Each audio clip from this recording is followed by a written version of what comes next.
Hello, everybody. Larissa here from Beekeeping Made Simple. Welcome to my Friday night chat. Thank you all for joining me. Please let me know if you have any difficulty hearing me.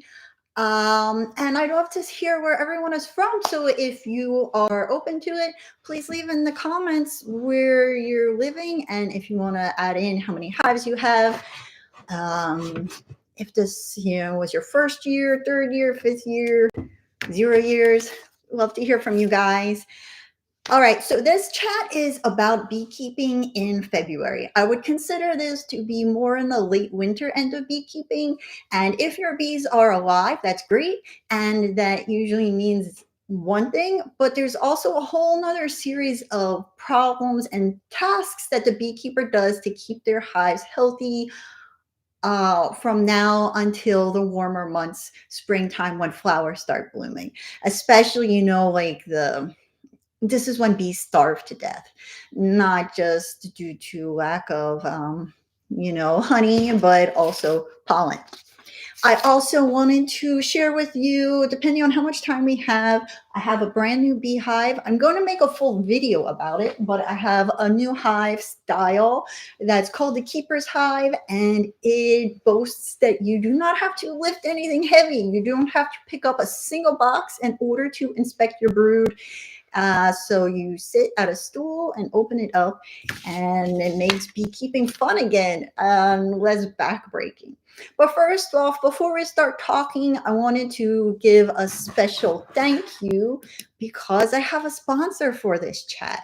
If you saw the email, you're on our newsletter, you may have seen that I have their logo in the email talking about this chat, and that's because Galena Farms is sponsoring this chat. So I wanted to just say a huge thank you to them.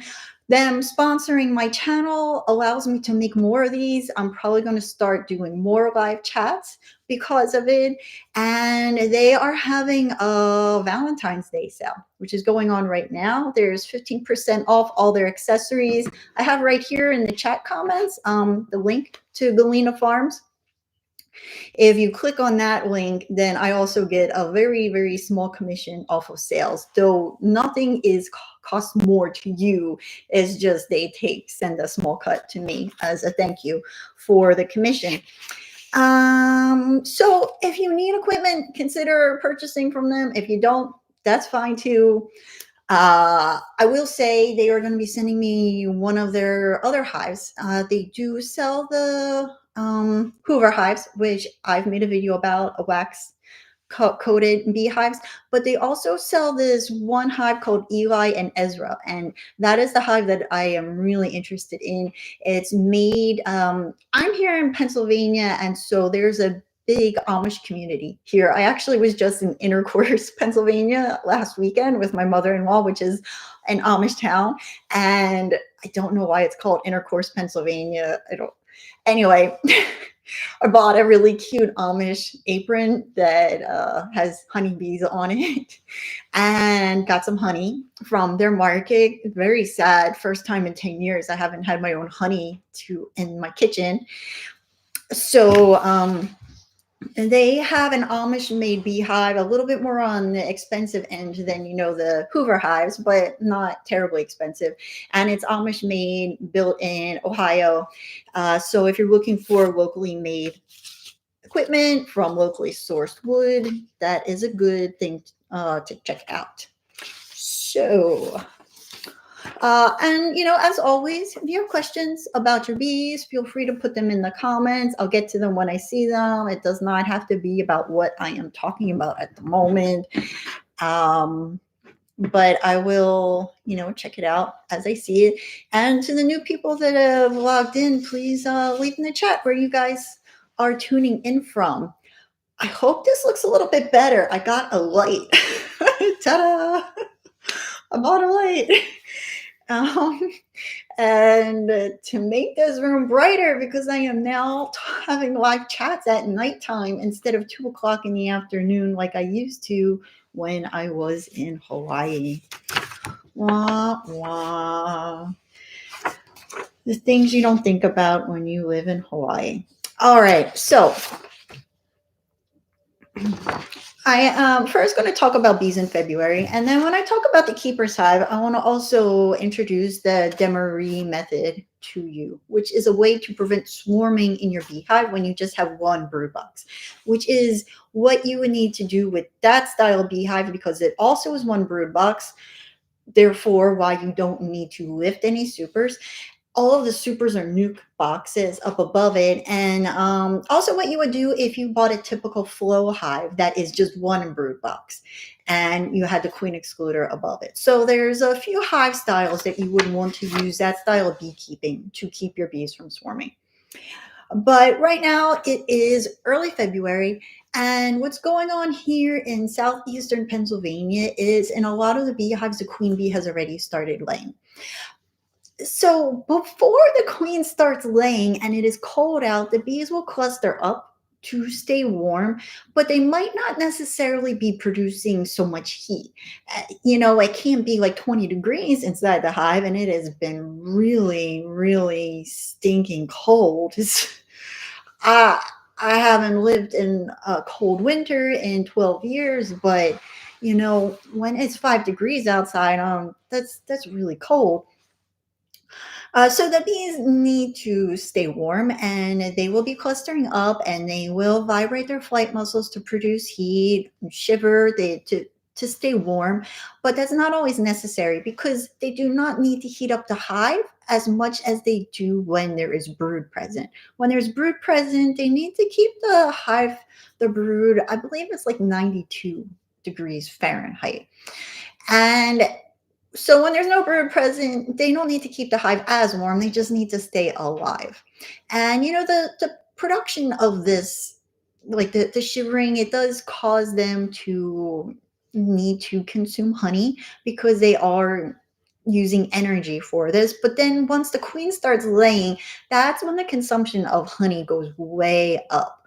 So hopefully if your bees are alive, then you haven't had to feed them yet because what you put in the hive when you closed it up for winter should have been sufficient. But now that the queen is laying, the bees have to keep that brood at 92 degrees.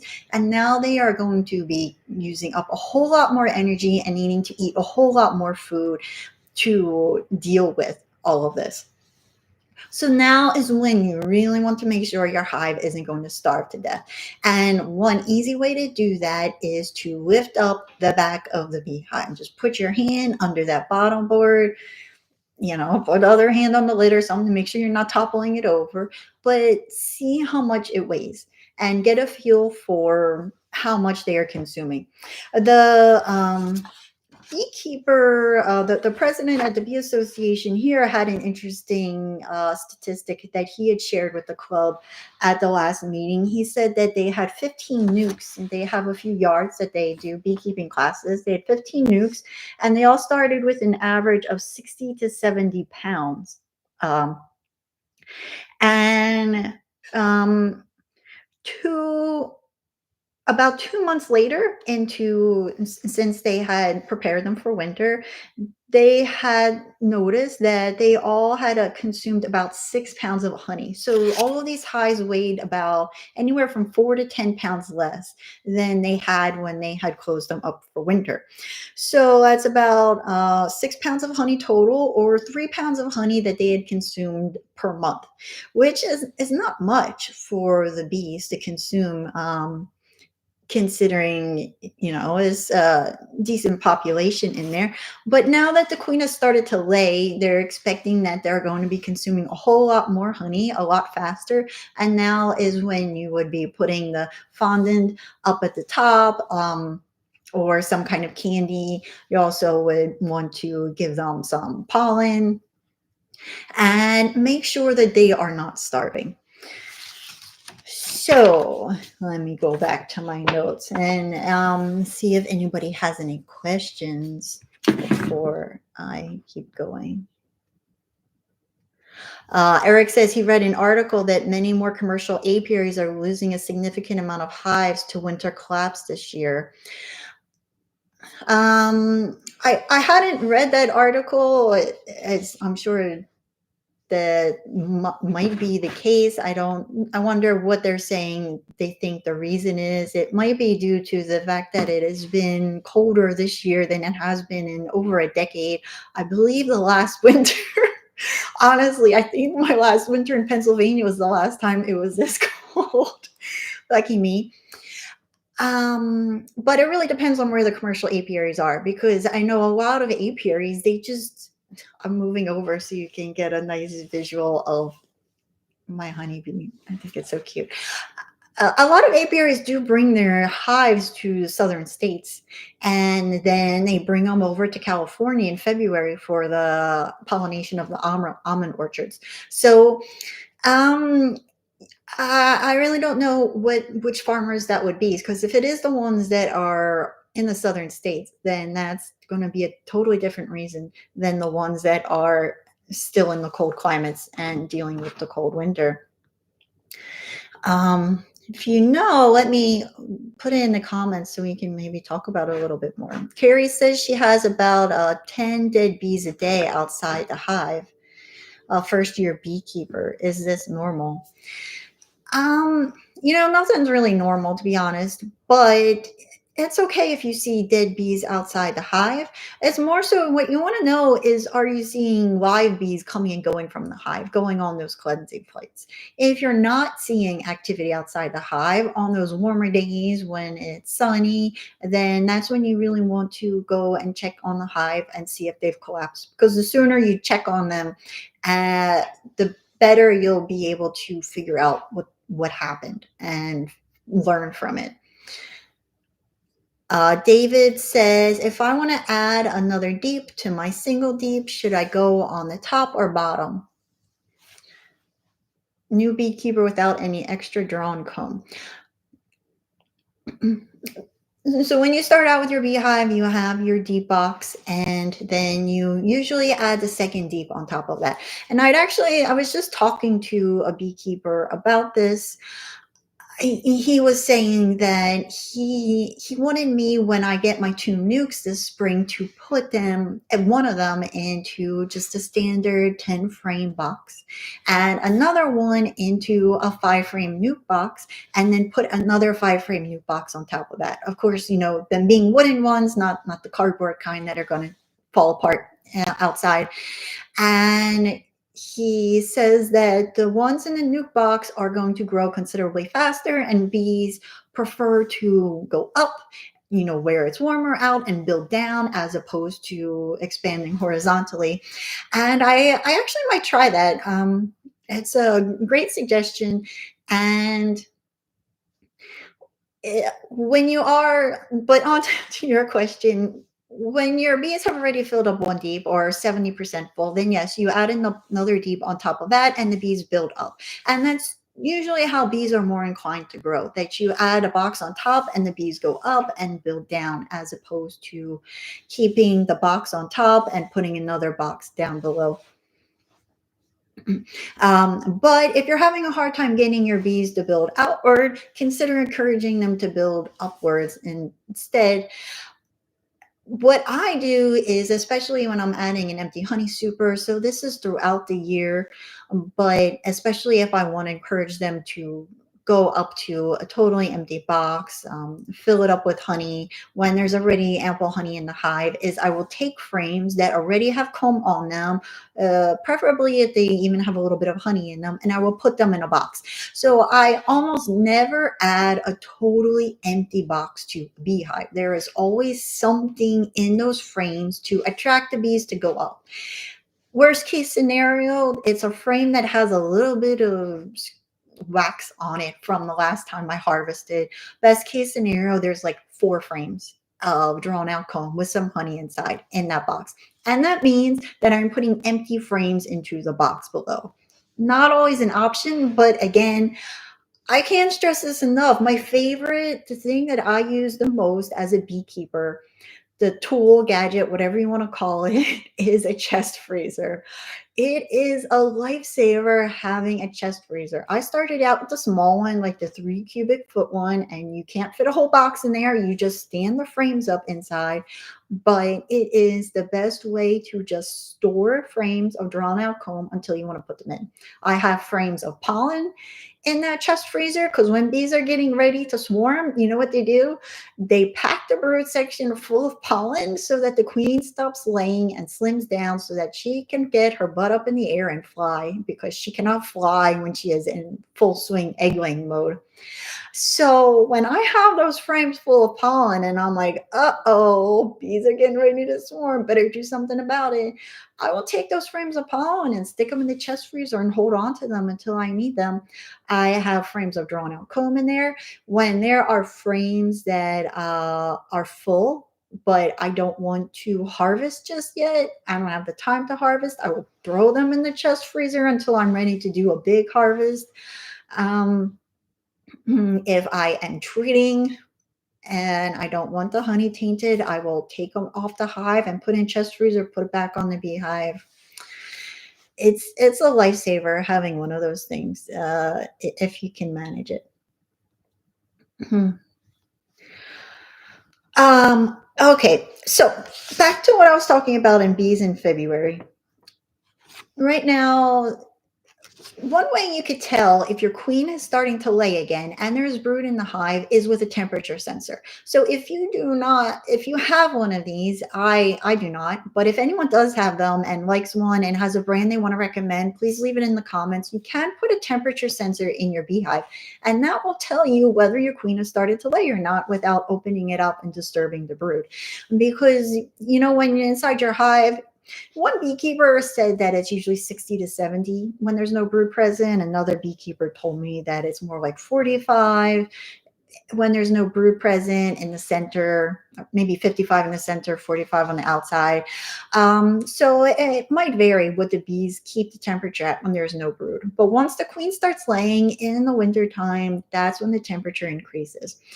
I don't know. Now, Viver had sent me that thermal imaging camera. I don't know how well it does to determine that, because it's really just taking the temperature of the outside of the beehive, not like the internal temperature. So you can tell whether the bees are alive or not using that, because the hive will be warmer than the snow or the other objects that are outside, but it's not going to tell you the internal temperature. You can buy those temperature sensors to put inside the hive, and that will tell you what's going on better about them. You do not want to bother the brood at this time, but you just want to check for food and make sure that they have it.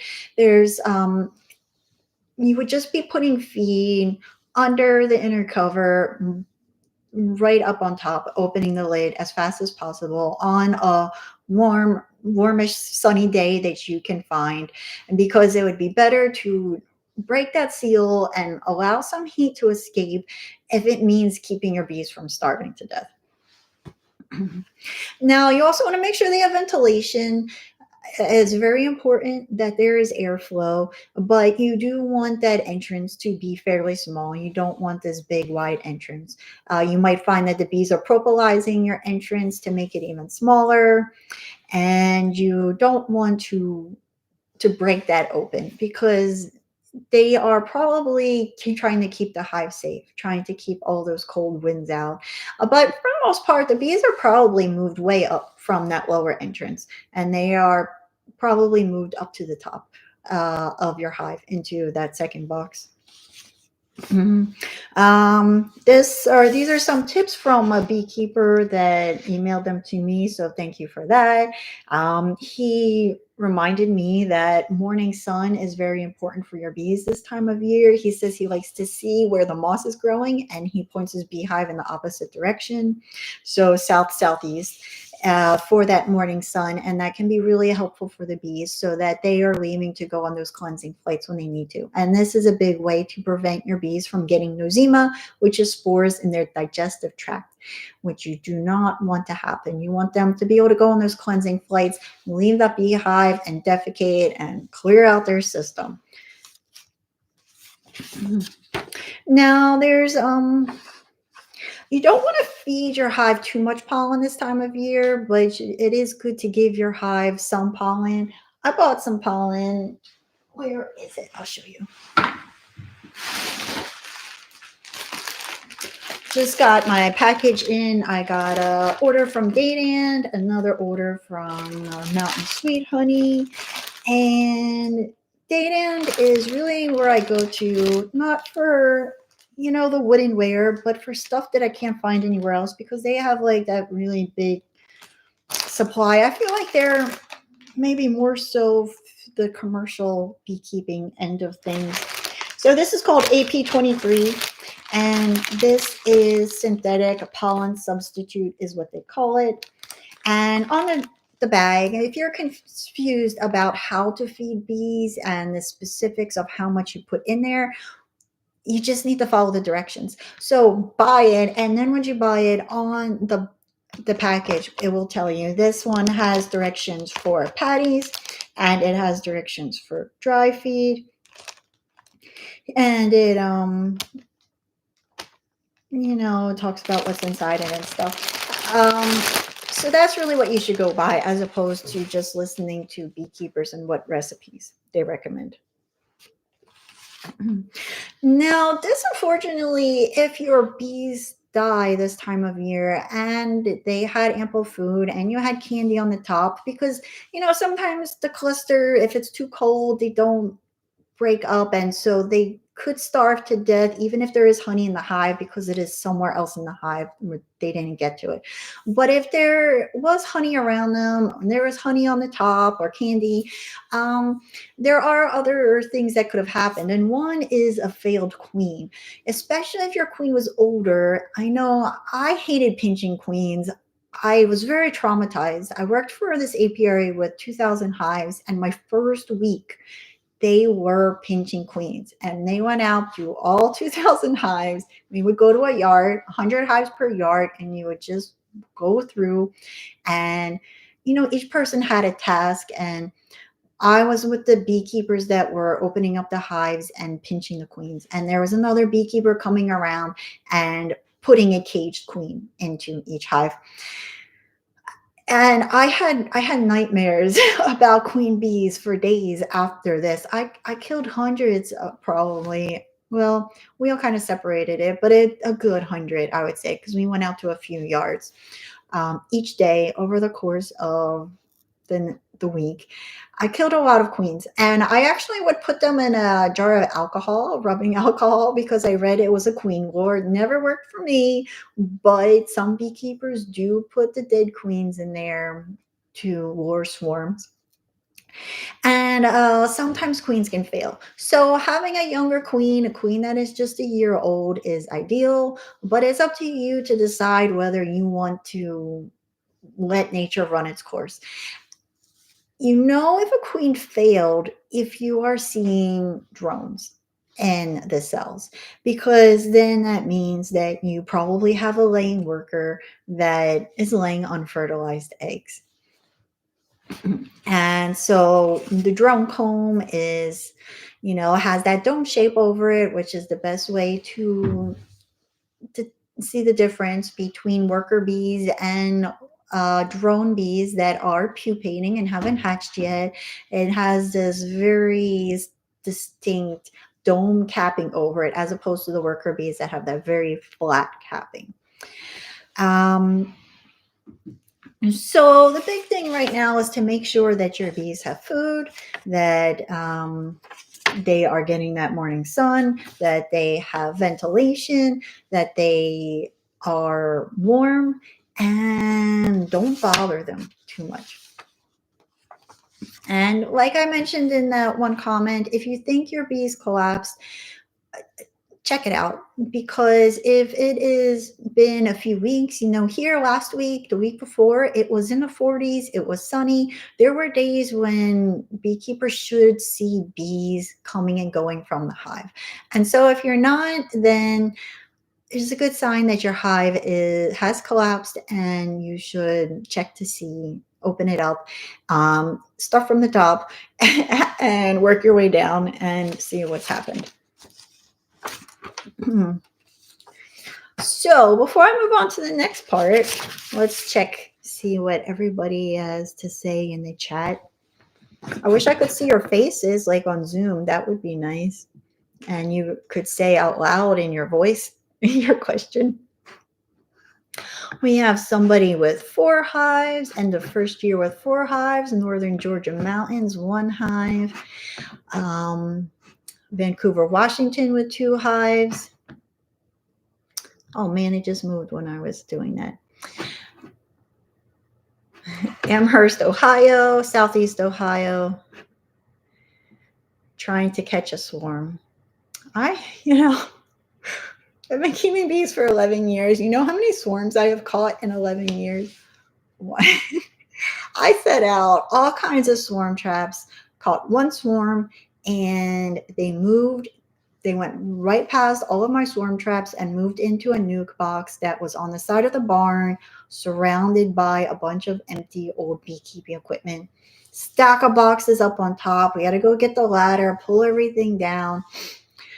Only time I ever caught a swarm. I think that was because of where I was living. I was living in an area that wasn't really a place for bees, and that's why I didn't have bees there. All my bees were on other people's properties, and I couldn't put swarm traps on other people's properties.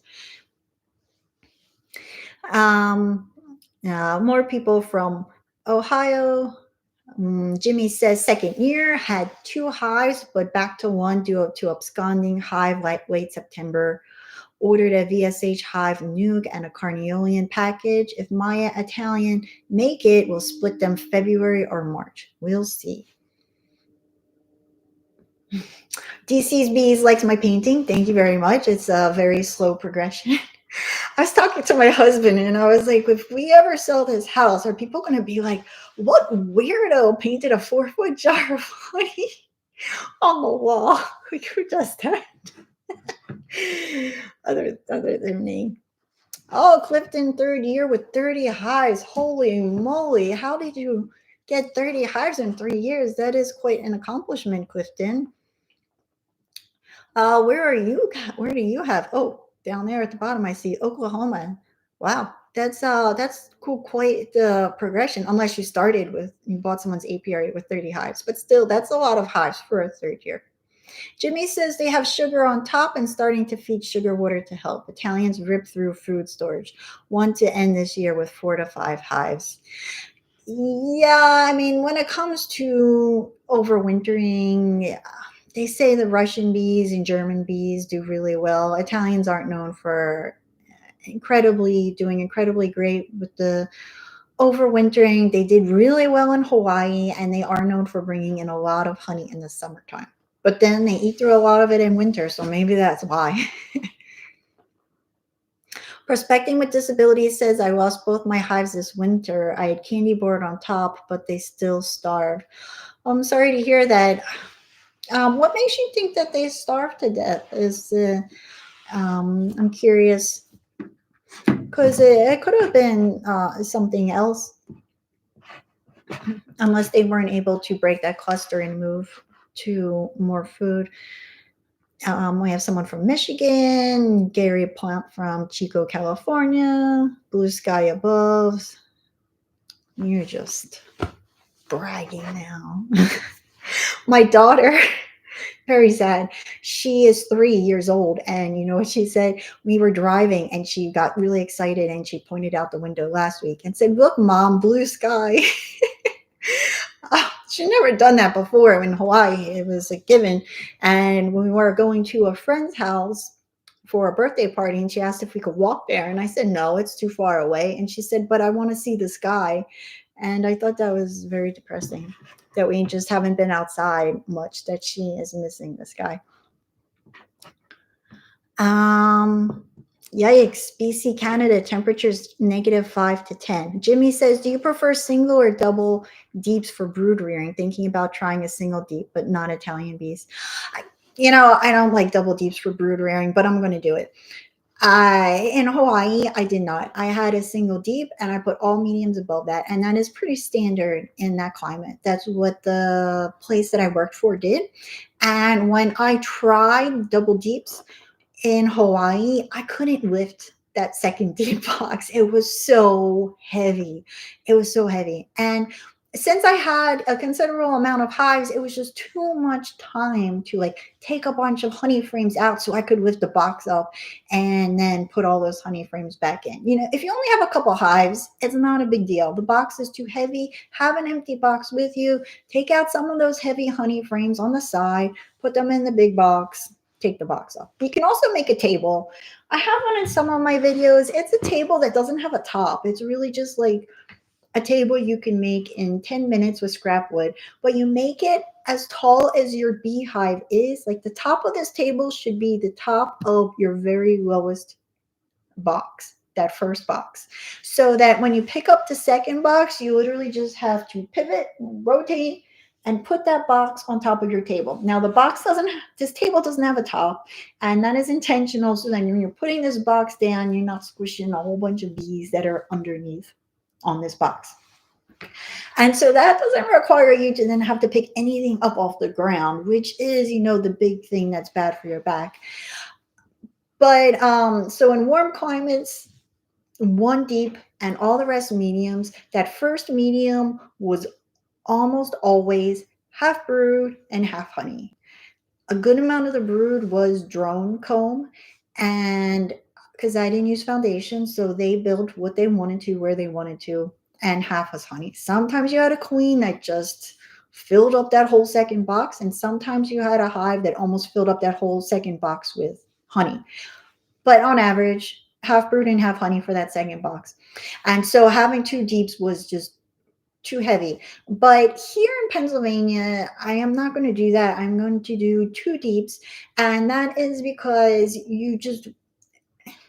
it's just easier for every other reason. You know, you have to prepare this hive for overwintering. You have times a year when you cannot open it because it's too cold out, but the queen is laying. And a common concern, a reason why a lot of people don't run one deep plus then all mediums on top, is because their hive can swarm due to lack of space in the springtime because the queen's been laying since January, and it's been too cold out for you to really take this hive apart and stuff. And so then the hive swarms off. So I'm just going to run two deeps because I am hoping that that second deep isn't going to be too heavy this time. And that I just want to prevent swarming. I want to make it easy to be able to swap frames around when preparing the hive for winter. I want to be able to take deep frames with honey on it and put it where I need to overwinter the hive. If you don't want your boxes to be too heavy and you're concerned that that second deep box is going to be too heavy because they're going to be putting a good amount of honey in there and it's not going to be just brood, then you might want to just have an entire hive of mediums instead of running two deeps or one deep and all mediums. Just the only thing to remember if running a hive of all medium boxes is if you buy a nuke, make sure you're buying a nuke for medium frames. They sell them here at the Bee Club. A couple people were selling them. So people do make them, or you get a package of bees because you can't buy a normal nuke and deep frames and stick them in your medium box. Well, actually, I guess you could. You just want to stack two mediums up on top of each other, and then you could put the deep frames in there. It's just kind of a waste of a box. Not really ideal. And Justin says, would you recommend using another beekeeper's frames with drawn out comb, or is it risky because of mites and beetles? It is not risky because of mites and beetles, because I mean, you could just freeze the frame, and if there was any wax moth, mites, or beetles, they would die. But the risky part is if that person's hives had nosema, or chalk brood. You know, nosema is like these spores in their digestive tract, and that can be spread through transferring frames among beehives. So you just want to, I mean, you probably know if the hive had foul brood, but you don't want to be transferring things. I mean, it's when you buy a nuke, that's what you're getting. So it's not that crazy of an idea. It's you just want to make sure that that beekeeper is somebody that you trust and that they would not be giving you frames from a hive that collapsed and potentially had nosema or was unhealthy. Porter says he lost the whole hive totally thriving in a cool winter due to flash flood in an area that normally doesn't flood. I'm so sorry. It's sometimes things like that just happen. I lost a hive like right before my eyes. The farm across the street was a coffee farm, and they were just spraying their trees like 11 o'clock in the morning. I just watched the hive from like the morning when they appeared fine to just like slowly bees accumulating all over the front entrance and on the ground, just walking around twitching. And by the end of the day, the hive had collapsed. The really all that was left was like the queen and a few bees inside. Never happened again though. I had bees across the street from that farm for years, and only one of the hives in the yard it happened to, and it never happened ever again. So it's only benefit to those occasional disasters. um, David says that he just forwarded me the email today about the severe losses being reported. Sean wants to know if I'm going to the Chester County Beekeeping Association tomorrow morning. I am not. I have to miss it because I have a friend coming over that I haven't seen in over a decade. But I really love that association. It's really great. I've been to one meeting so far, and the people there are super nice. The president has been really helpful, and I really strongly encourage you guys to check out your local club if you can. This club, they do a Friday night chat too. So even if you can't make in-person meetings, there's no club nearby, there might be an opportunity for you to join in via Zoom. And I haven't met a single person that wasn't nice through the chat, but I have found nukes that way and people looking to pay for beekeepers to keep hives on their property. So speaking of which, I wanted to show you guys the new toy I got. This is called the Keeper's Hive, and it was invented by the president at the Bee Association that I joined. And this thing is pretty cool. You should check out the website, thekeepershive.com. I'm assuming is what it is. I do have that written down somewhere, though. Yeah, thekeepershive.com. And so he sells this hive in 1 queen and 2 queen options. I have the 1 queen option, and he was nice enough to even paint it and assemble it for me. So what this is you don't have to lift up a honey super in order to check your bees. Let me see. Can I get the screen? All right, there it is. All right, so see this box right here? Well, I guess I can. Let's move over here. So when you want to open the beehive, what you would be doing is just lifting this up. You take this off, pull these things out, and now you are accessing the brood and checking the brood without having to pull honey supers off. The honey supers are in these nuke boxes, and these nuke boxes stack up on one side of the hive. And these frames are suspended in the box. They are not inside the box on a shelf the way typical Langstroth hive is. The hive also comes with a follower board. If you're not familiar with follower boards,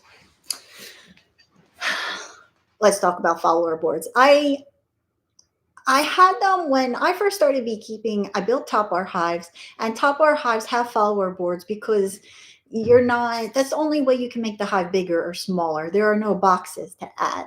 And so you use a follower board to make the hive very small when starting out with your bees, to make that cavity, a sizable space that they can heat. And then you pull the follower board out to give them more space when, the year progresses and they need more space. So this follower board in the Langstroth style beehive can actually be pretty helpful to keep, the bees in the space that they need, as opposed to giving them too much room, which makes it easier for them to keep warm, and can actually make it easier for them to defend the hive, especially with those small hive beetles. So when you're opening the hive and you're inspecting, you would be taking out a frame, and then you could take out another frame, and you just keep on pulling the frames out. You can access and slide these frames just like this. They say that the bees can't propolize this area because you do have these things on the side. So the bees can't really get to this area, and you can access the entire bottom. When you take these frames out that aren't in the hive, so you can access the rest, he calls it a quiet box. And essentially what this is an empty box that you would be putting your frames in temporarily while you check the rest of the hive. Now you can just, stack them up on the side if you like, but especially if you have a frame with the queen on it, it's good to stick them in another box, that frame with the queen and the brood, because if it's sunny out, you can kill the brood. I've also had frames, if you're not using foundation, just flop over because the honeycomb got so soft that it just couldn't hold the weight of the honey, and it just flopped over. So this 10 frame box holds 8 frames, and there's very rarely times when you need to lift this box up. This is your brood, and then you have these nukes, and you keep adding more nukes up on top as the bees need more space. Now,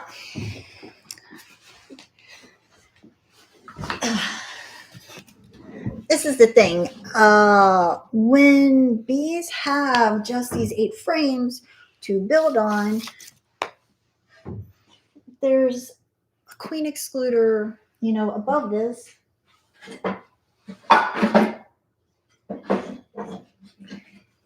To keep the queen from going up into the honey frames above. Now, I guess technically you could take that queen excluder off if you wanted to and let her go up.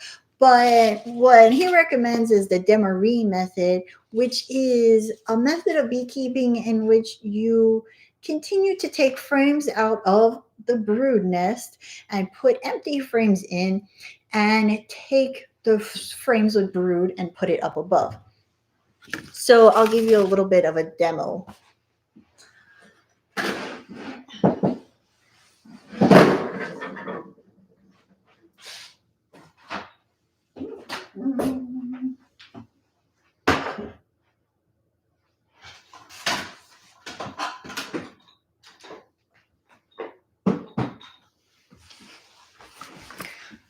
The son was playing with chalk.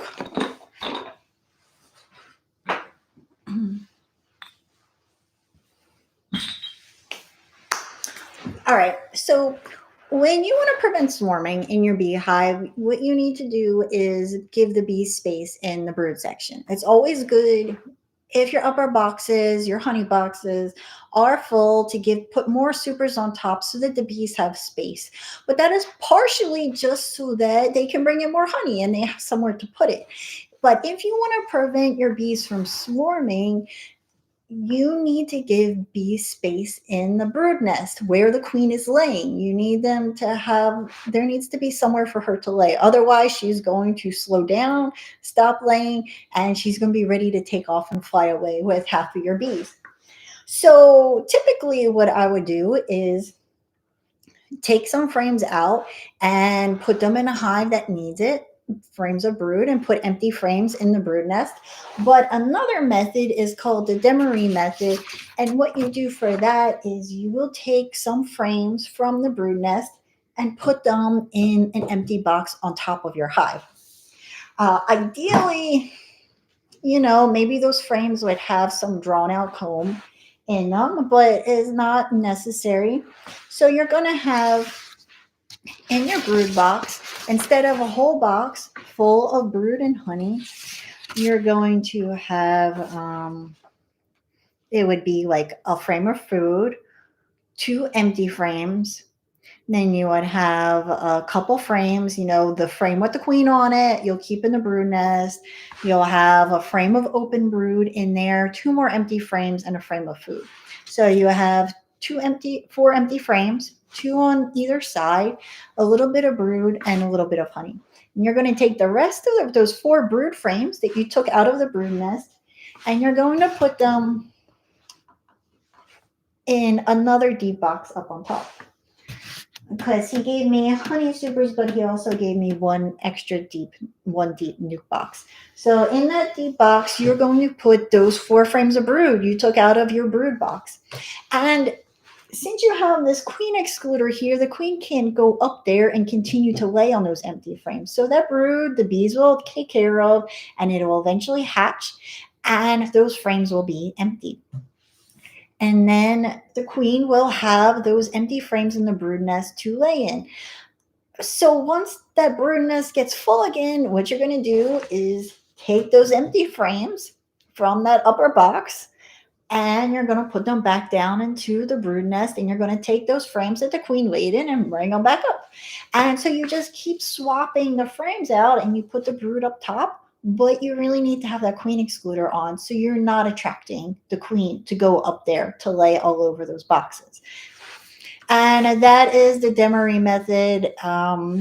There's a little bit more to it, but without, being able to do everything with real bees. I don't want to get too complicated. Gary shared with me an interesting fact that I wanted to share with you guys, which I found interesting since I've been talking about feeding your bees and this being a very important time to feed your bees. We don't talk about pollen as much as when we're talking about feeding your bees syrup. So I wanted to share with you this fact. It says a typical bee colony collects about 126 pounds of pollen per year. And a typical bee colony they describe as having about 20,000 worker bees. On average, 15 to 30% of the foragers are collecting pollen. And this is in a study called The Benefits of Pollen to Honeybees. So that is a lot of pollen, and the pollen is fed to the larvae. It's very important for the development. They need that protein. And so make sure you are adding pollen along with your candy to your beehive. Of course, they don't need as much. They need more pollen in the springtime when there's like full-on brood rearing. And of course, you stop once there's lots of flowers blooming and the bees, you'll see them when you're outside the hive watching the bees coming and going. You'll see bees they call them saddlebags. They have these hairs on the sides of their legs that they make little balls of pollen, and they stick it to their hairs, and that's how they carry it back to the hive. Pretty cute, actually. So Keeper's Hive is pretty interesting if you are concerned about the weight of lifting those heavy supers. You might want to check it out.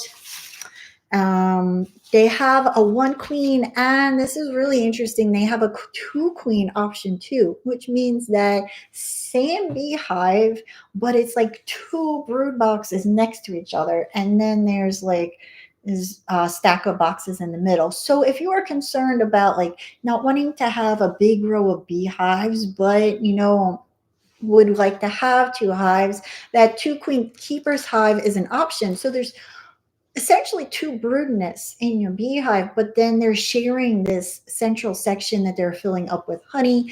It keeps the queens separate so that the bees are not fighting or trying to kill the other queen.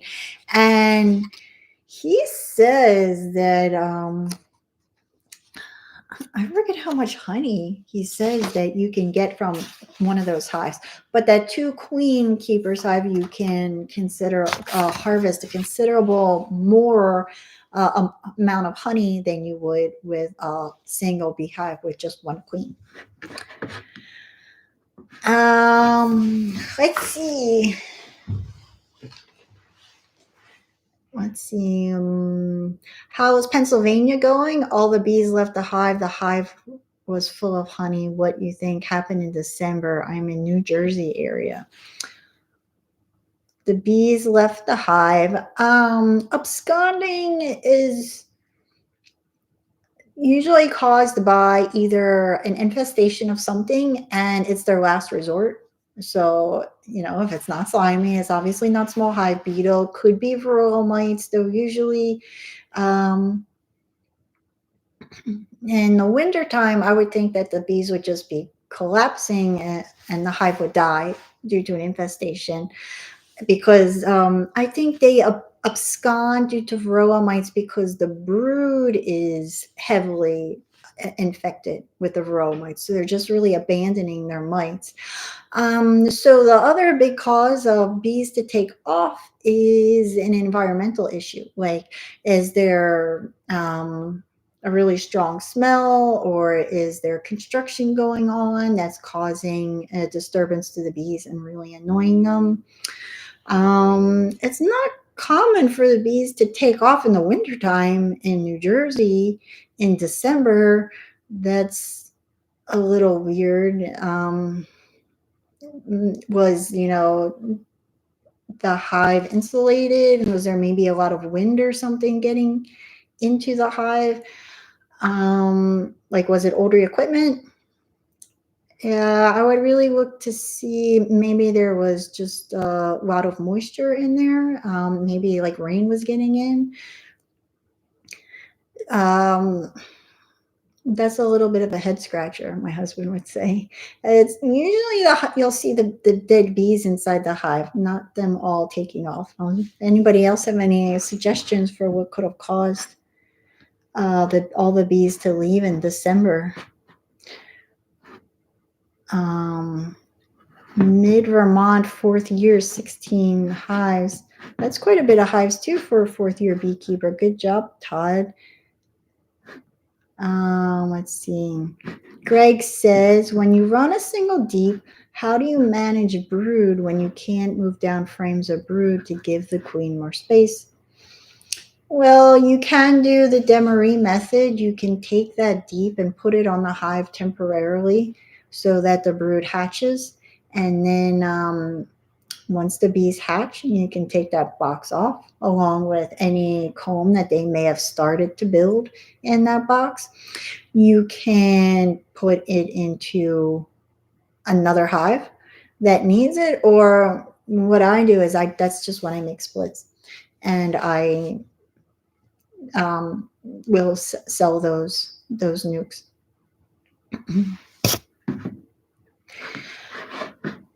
Karen says, second season with Ware Hive, started with 2, 1 died, 1 survived so far. How do you like the Ware Hive? I have no experience whatsoever with that style hive. I'd like to, slowly start to try out all of them and have one of each in my yard, but just, trying to pace myself right now.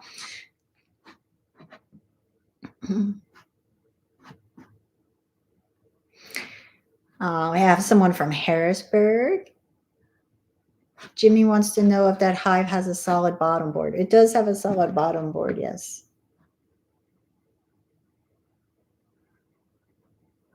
Frank says the lay-ins makes it easy and definitely need a follower board. Another hive style I'd really like to try at one point. Porter Farm says, I have a spicy hive and you can't inspect it without them attacking in swarms. Great honey producers. Can't find the queen to pinch her. Best queen hide and seek player. What do you recommend? Bummer. I don't have a ton of experience with those really nasty hives.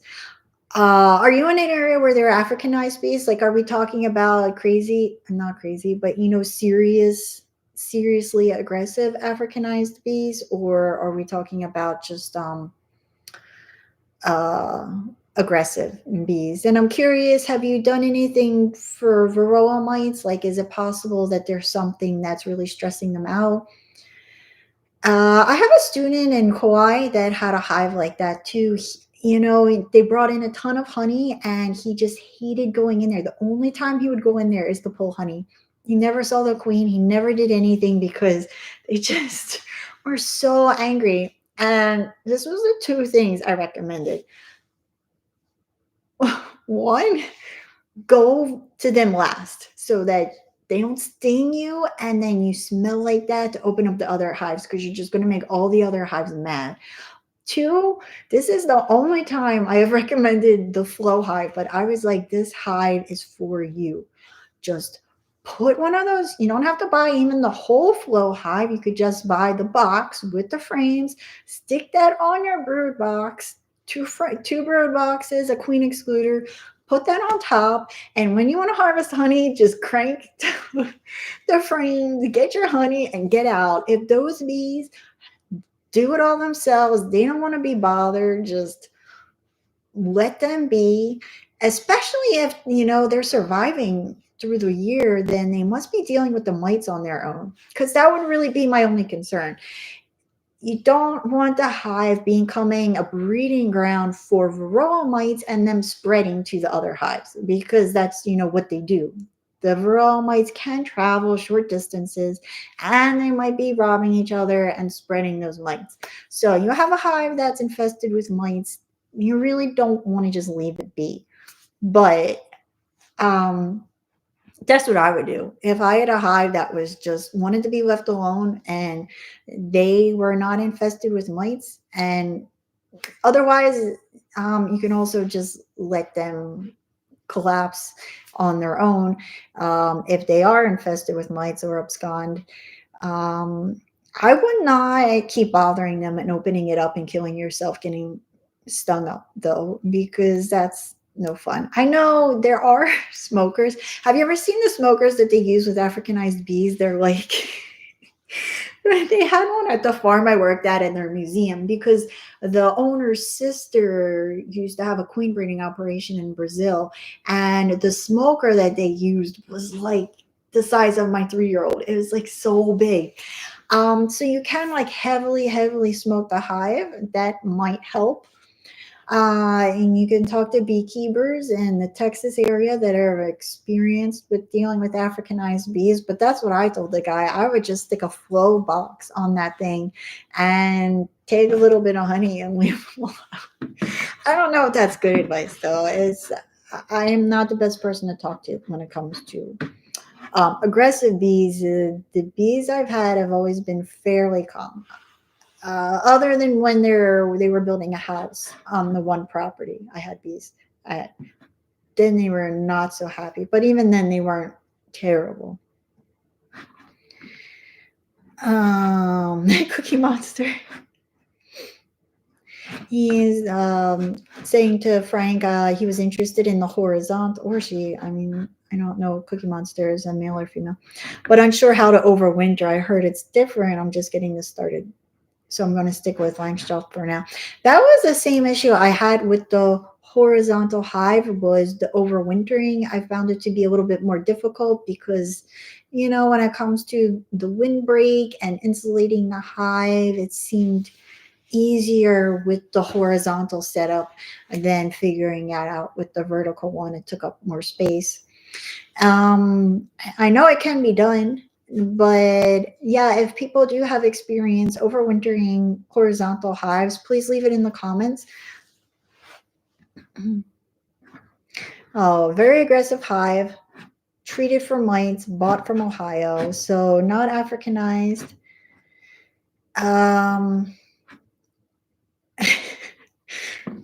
But yeah, that's good that they're not Africanized, but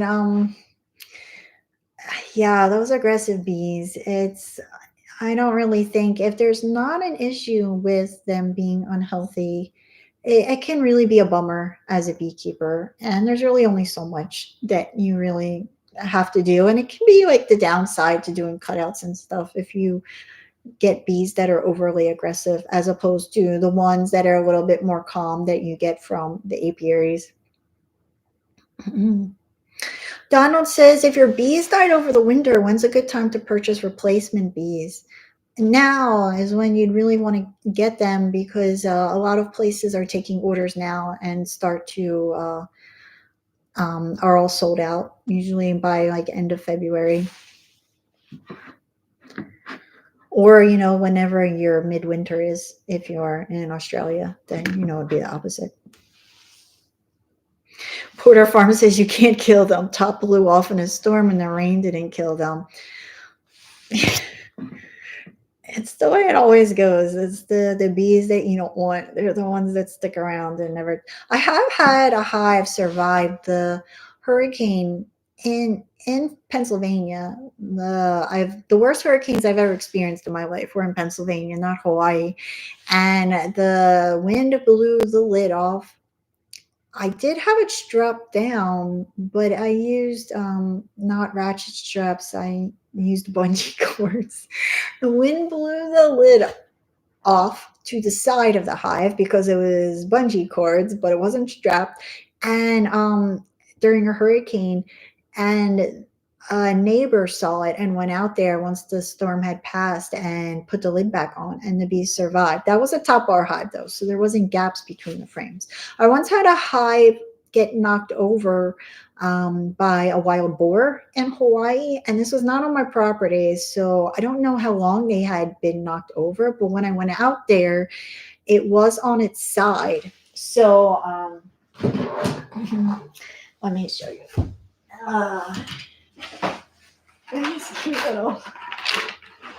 This cute little inner cover for the new boxes.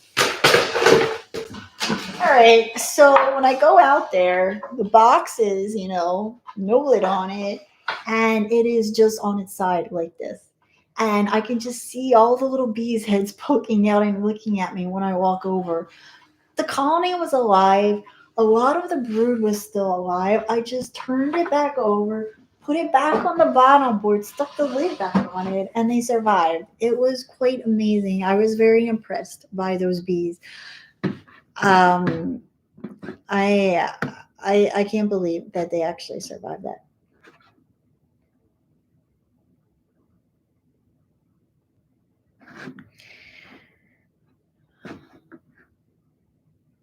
Crumbs from the master's table says, happy Aloha Friday. When do bees normally swarm in Hawaii?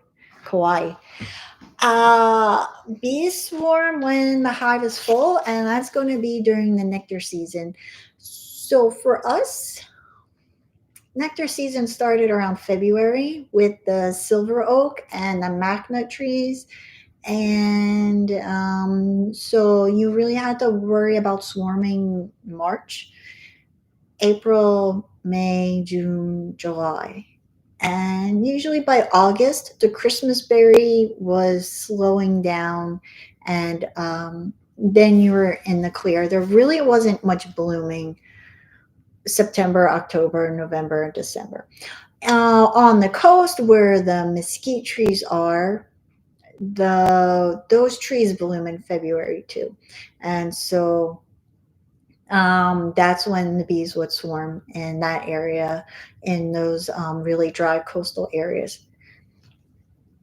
So whenever your nectar season is, they'll swarm when there's no room.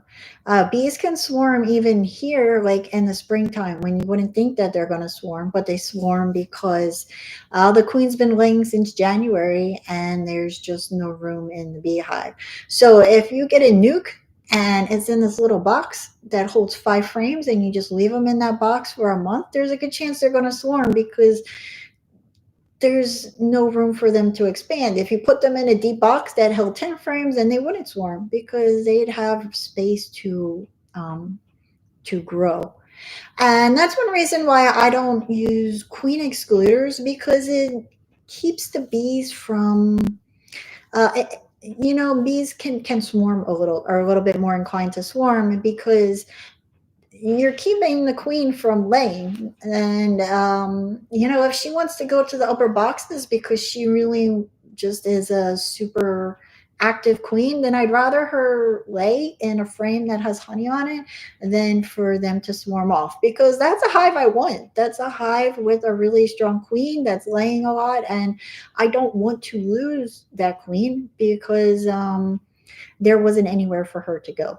And it's really up to you to just be honest with yourself. If you're like going on vacation or it's a busy time of year and you have a couple months where it's just really hard for you to get out to see the bees, then do some things like just take the queen excluder off and maybe she'll move up and lay in some honey frames. But that's better than her taking off entirely and you having to worry about whether they are going to successfully requeen themselves and having to buy a new queen and all that stuff.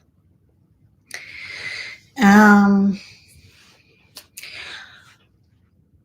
Atlas says, I caused a hive to abscond once. I lifted something and released 30 or so small hive beetles. Within 2 days, the bees were gone. I mean, that might not have been the cause.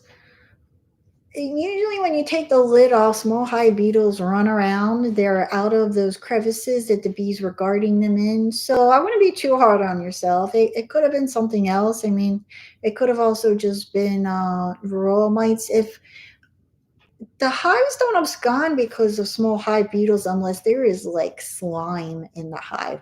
And even if there is slime, sometimes the beekeeper won't know it because they're not checking every frame. And what they'll just see is a whole lot of bees hanging outside. And they'll think, oh, this hive is so busy and there's such a high population that they're hanging out outside, they're bearding.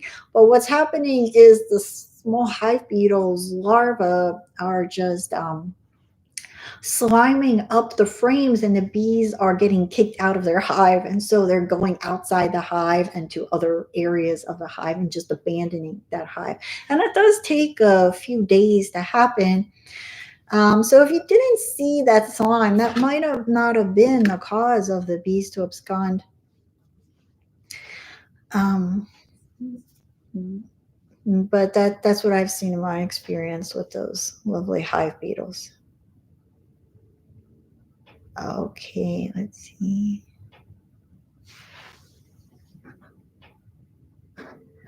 Frank says, all I have is aggressive feral bees, 9 hives. I tried city bees. Robbing season was a massacre. It's easy with lay-ins. I wear super thick and double gloves, sugar water with a smoker standing by. Thanks, Frank, for those suggestions. So I guess you put the sugar water in the spray bottle to help spray off the bees. Um,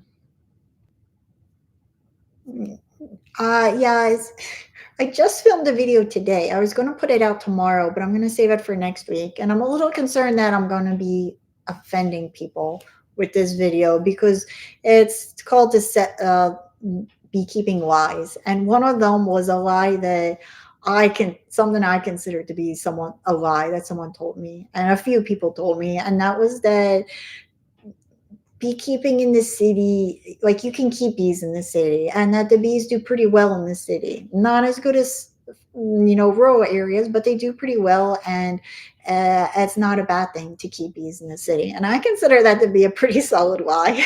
I mean, I tried it, and I know there are a lot of people that keep bees in the city, but I found the same exact thing, is that there's just a lack of resources and the bees just end up robbing each other, and they rob each other to the point that either the hive collapses and there's just a ton of mites that are being spread amongst the hives. And then I just don't, I think it's a lot harder. It's like considerably harder to keep bees in the city, and you really have to keep those rural mite levels low. And if you want to be a treatment-free beekeeper, you really do have to consider where you're putting your bees, because having them near commercial apiaries or in areas where there is a lack of food is going to make your rural mite levels considerably higher. And it might not be possible to be treatment free in an area like that.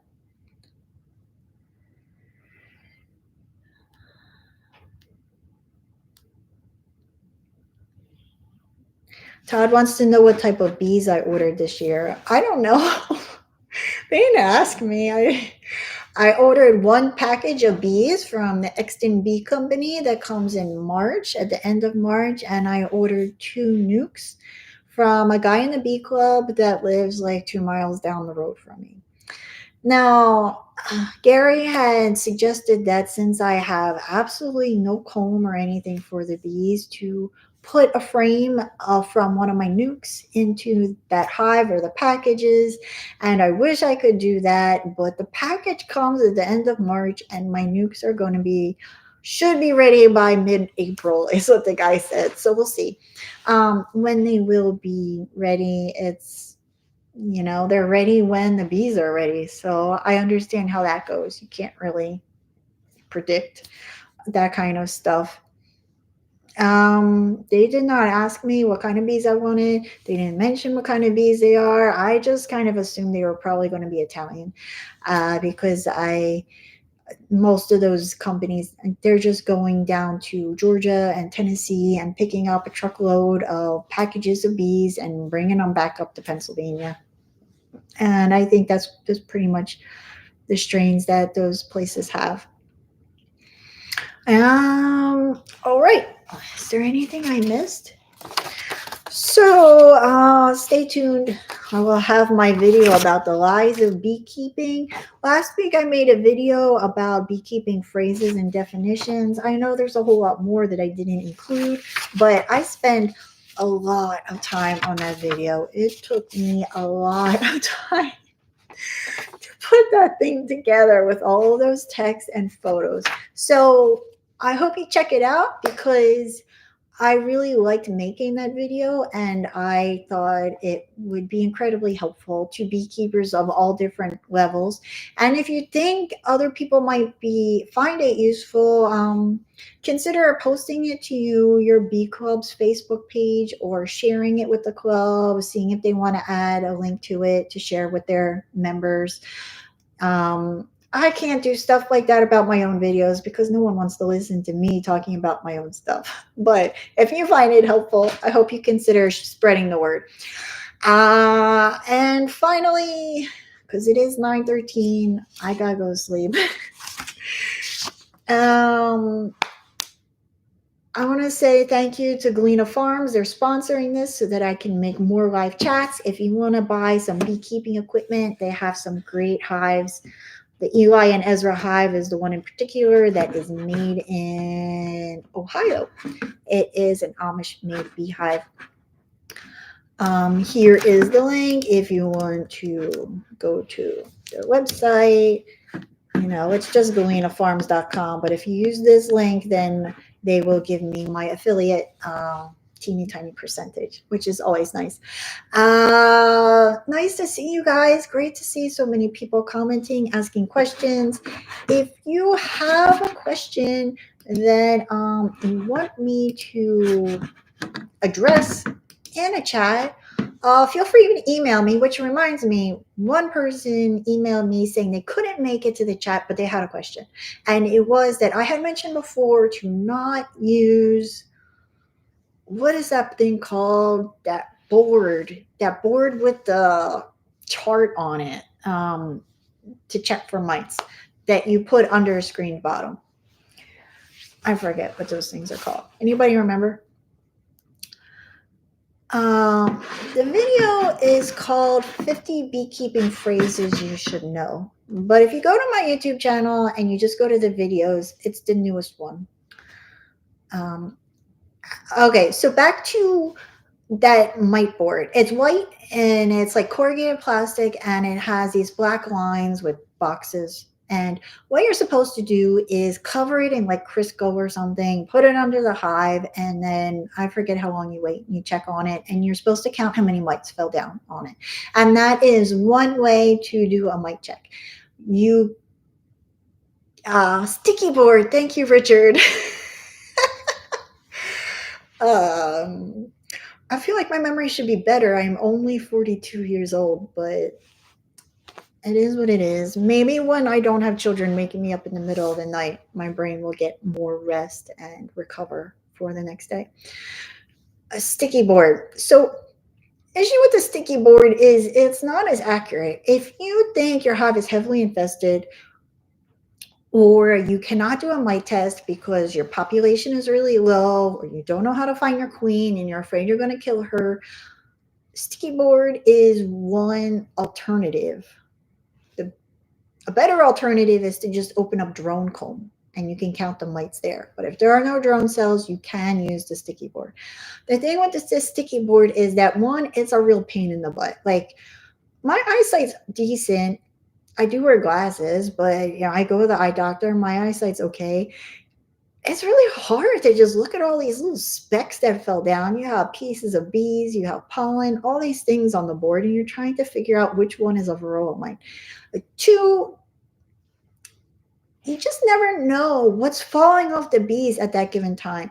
There could be a whole bunch of mites on your bees, but maybe they're on the bees in the second brood box. How many mites are falling down is not going to give you an accurate representation of what's going on in the hive. Maybe your board was in the hive when there was a time that the mites just weren't falling off and the bees weren't cleaning each other for whatever reason. If you do a mite test, I actually just bought, I used to make a mite test from plastic cups that I would get at the coffee shop in a piece of hardware cloth, because I bought a roll of it and I only didn't need anywhere near as much. So, but now I just bought one of those mite check jars, and it does make things a lot easier. If you don't want to kill your bees, it's way better to use powdered sugar than using alcohol, or people use the Dawn dish soap, or there's a whole bunch of things that you can use that will get the mites off the bees, so that you can check a proper sampling of how many mites you're finding on roughly 300 bees. That sticky board is just so maybe, it's not accurate. There are other factors that are going to come into play to decide whether your sticky board is going to show you an accurate representation or not. So I don't recommend using it. I think it's a big waste of time. I don't know why they come with the screen bottom, other than the fact that it's cheap, and so they just throw it in there. So that's that. I am going to be adding another chat to the month. I do have one on the third Tuesday of the month, so I think the next one, I have one on the 17th. That is just for members of my YouTube channel and people that are in my beekeeping course. So it doesn't have commercials, and it is a much smaller group. If you're interested in that, you have to sign up for my newsletter and subscribe to the membership or the course. I am going to be adding another chat that's like this, that is for everybody. So if there is a day and time that works better for you, that you would prefer, please leave it in the chat, because I value your opinions as opposed to just doing what YouTube recommends. Most of my viewers are online and I will try to make it happen at a time that works for you guys. Thanks for watching. Thanks to the people that are members, that have made donations, and that just comment and show up, because all of these things help promote my channel, and that helps me continue to do what I've been doing. Yes, this is the progression of the mural. Next up is to paint some bees on it and a few more flowers to cover up those wonky legs. They look a little wacky, so I'm going to cover them up with some flowers. Hope you guys have a good weekend, and I guess I should say go Eagles, since I am in Philadelphia. Bye.